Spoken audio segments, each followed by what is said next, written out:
Y qué triste es, mi querido amigo, cuando la gente menosprecia nuestro potencial, nuestras capacidades. No sé si alguna vez te ocurrió. Cuando vos como papá trabajás, te esforzás, haces todo lo que podés, pero siempre las personas que te rodean tienen una crítica o algo negativo que decir. Cuando vos también como mamá trabajás, te esforzás, das lo mejor de vos misma, pero siempre falta, como decimos en Argentina, un cuarto para el kilo. Es decir, que nunca se llega a conformar a la otra parte. Son personas que siempre están menospreciando tu potencial. Cuando a lo mejor como estudiante, como hijo, te esforzás, trabajás, tratás de dar lo mejor de vos mismo, de vos misma, pero también las personas que te rodean no valoran tu esfuerzo.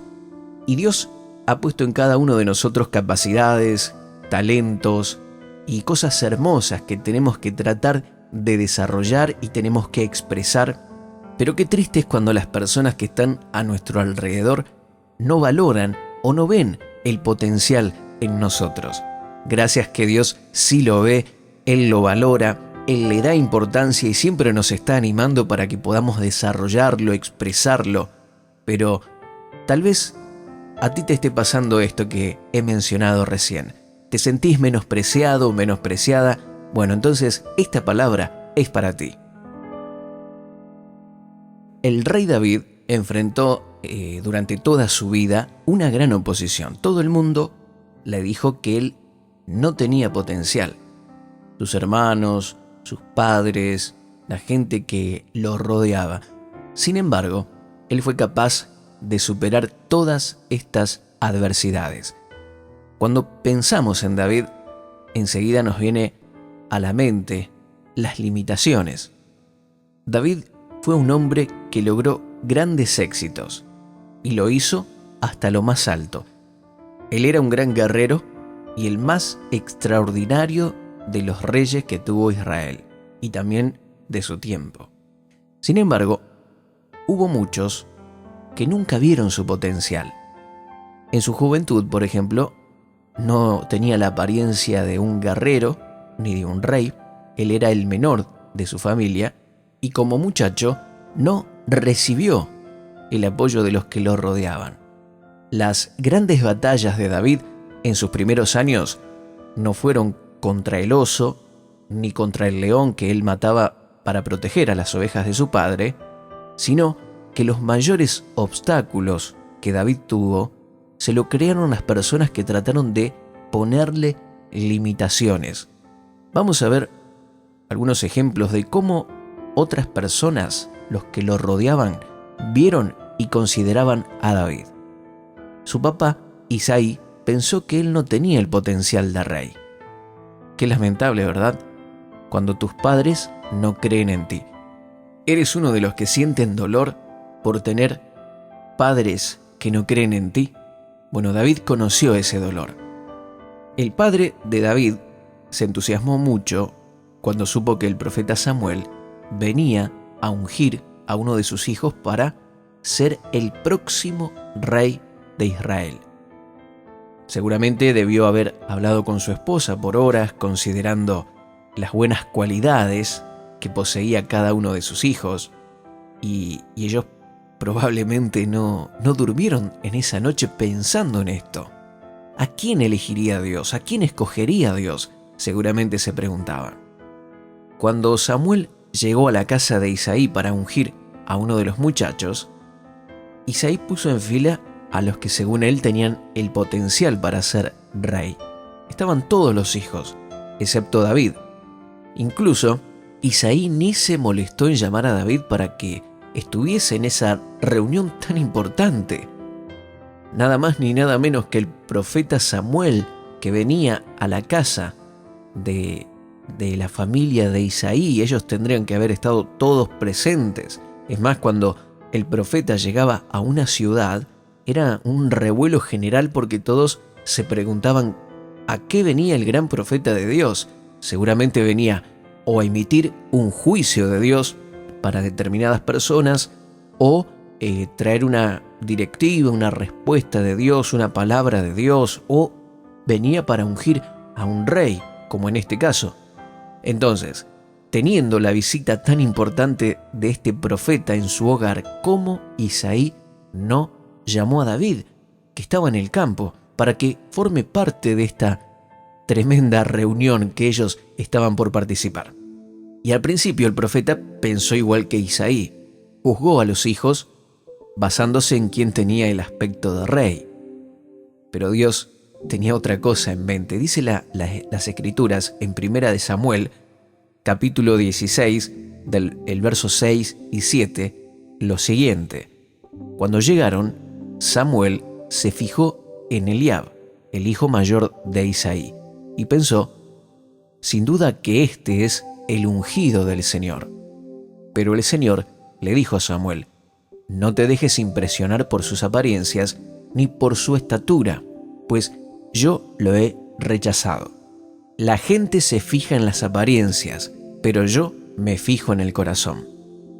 Isaí hizo desfilar a 7 de sus hijos ante Samuel, pero Dios no escogió a ninguno de ellos. Dios quería a David, el único con un corazón conforme al de Dios. ¿No es reconfortante, querido oyente, saber que Dios nos valora más por lo que somos en verdad que por lo que podemos aparentar o demostrar por fuera? Dios nos valora aun si nuestra familia no lo hace. Los hermanos de David pensaban que él no tenía potencial de guerrero. ¿Sí? Los padres no lo tuvieron en cuenta para el ungimiento como rey. Los hermanos pensaban que él no tenía potencial de guerrero. Y miremos un poquito la historia. Dice que David experimentó un rechazo similar con sus hermanos. Cuenta la Biblia que cuando Israel fue a la guerra contra los filisteos, 3 hermanos de David fueron llevados como soldados al ejército israelita. David se quedó en casa para cuidar los rebaños de su papá. Cuando Isaí envió a David al campo de batalla para que les llevara alimentos a sus hermanos, y también tenía que traerles noticias de ellos, cómo estaban, qué estaban haciendo, etcétera, etcétera, etcétera. Cuando los hermanos miran a David, lo despreciaron. Lo vieron y lo despreciaron. Sobre todo cuando David mostró interés en pelear con Goliat, cuando todos los soldados del ejército le tenían miedo. Y la Biblia dice que su hermano Eliab se puso furioso y dijo, ¿qué has venido a hacer aquí? ¿Con quién has dejado esas pocas ovejas en el desierto? Lo estaba menospreciando, como diciéndole, sos pastor, pero encima sos pastor de pocas ovejas. Sos un pastorcito. ¿Qué venís a hacer acá? Yo te conozco. Eres un atrevido y malintencionado. Seguro que has venido para ver la batalla. Esto está en 1 de Samuel, capítulo 17, versículo 28. Sus hermanos no vieron en él nada más que a un muchacho vagabundo, un pastorcito de pocas ovejas, pero él en realidad era un hombre con una gran misión. Fijémonos entonces cómo la gente veía en David algo totalmente contrario a lo que en realidad era o de acuerdo a lo que Dios veía en la vida de David. Tercero, el rey Saúl. El rey Saúl pensó que David no tenía potencial de campeón. Cuando el rey Saúl escuchó que había alguien en el campamento que estaba deseando pelear con Goliat, lo mandó a buscar. Sin duda, esperaba ver a un curtido veterano un guerrero experimentado que se atrevía a enfrentar a este gigante. Este gigante que tenía casi 3 metros de altura. Pero quien entró a su tienda fue nada más que un muchacho, un pastor, diciendo, nadie tiene que desanimarse a causa de este filisteo, yo mismo iré a pelear contra él.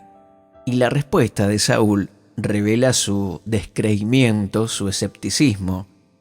Le dice, ¿cómo vas a pelear tú solo contra este filisteo? No eres más que un muchacho, mientras que él ha sido un guerrero toda la vida. 1 de Samuel, capítulo 17, versículos 32 y 33. Saúl pensó que David no tenía madera de campeón, que no estaba apto para esta tarea. Y para compensar un poquito los defectos que percibía en David, trató de ponerle a este su armadura real. Y está bien, porque Saúl no la estaba usando para nada. Y aunque por supuesto la armadura de un hombre alto y maduro como era Saúl, un guerrero también, esta armadura no le servía a un pequeño muchacho como David, así que David se la tuvo que quitar. Pero David no permitió que Saúl lo detuviera con sus pocas expectativas o con sus comentarios. David igualmente enfrentó a Goliat y lo hizo como era, con los instrumentos y con las capacidades que él tenía. No lo hizo con herramientas o con cosas prestadas, lo hizo tal y cual como él era y con las herramientas y con las armas que él tenía. Número 4. Goliat. Goliat también pensó que David no tenía el potencial de oponente. La afrenta final para David fue cuando Goliat lo vio avanzando para encontrarse con él en la batalla, y este inmenso filisteo lo miró y reaccionó negativamente. Dicen las escrituras que el filisteo le dijo, en 1 de Samuel, capítulo 17, versículos 43 y 44, ¿soy acaso un perro para que vengas a atacarme con palos? Y maldiciendo a David en nombre de sus dioses, añadió, presten atención a esto, dice, ven acá, que les voy a echar tu carne a las aves del cielo y a las fieras del campo. Goliat despreció a David e incluso creyó que este muchacho no era digno de un entierro adecuado, ya que con estas palabras le está diciendo, no te voy a enterrar, sino que voy a dejar que las fieras del campo, las aves, coman tu carne. No eres ni un guerrero y ni siquiera eres digno de un entierro adecuado, como corresponde a un guerrero. Y uno puede con facilidad determinar el calibre de una persona a través de la cantidad de oposición que le hacen para desalentarla. Es decir, mientras más oposición tiene la persona, es porque la persona tiene un gran calibre, puede llegar a ser una gran herramienta en las manos de Dios. David enfrentó una gran oposición. Todo el mundo le dijo a David que no tenía potencial, pero él fue capaz de superar a su familia, es decir, las limitaciones de las relaciones que tenía. Pudo superar a lo que le dijo el rey Saúl, es decir, las limitaciones que le imponía el liderazgo. Pudo superar a Goliat con las limitaciones que esto representaba en relación a sus habilidades, y se quitó de encima todas las limitaciones que otros le pusieron y por fin mató a Goliat. Y cuando lo hizo, despojó al ejército de Israel de sus barreras y estos derrotaron a los filisteos. Su victoria personal se tornó en victoria para toda la nación. Señor, ayuda a mis amigos a verse como tú los ves, no como otros lo hacen, con su atención fija en lo que pueden cumplir contigo y no en lo que no pueden realizar sin ti. Que mis amigos se levanten por encima de las limitaciones que algunas personas le han puesto, de modo que puedan ayudar a otros a superar sus limitaciones. En el nombre de Jesús, amén.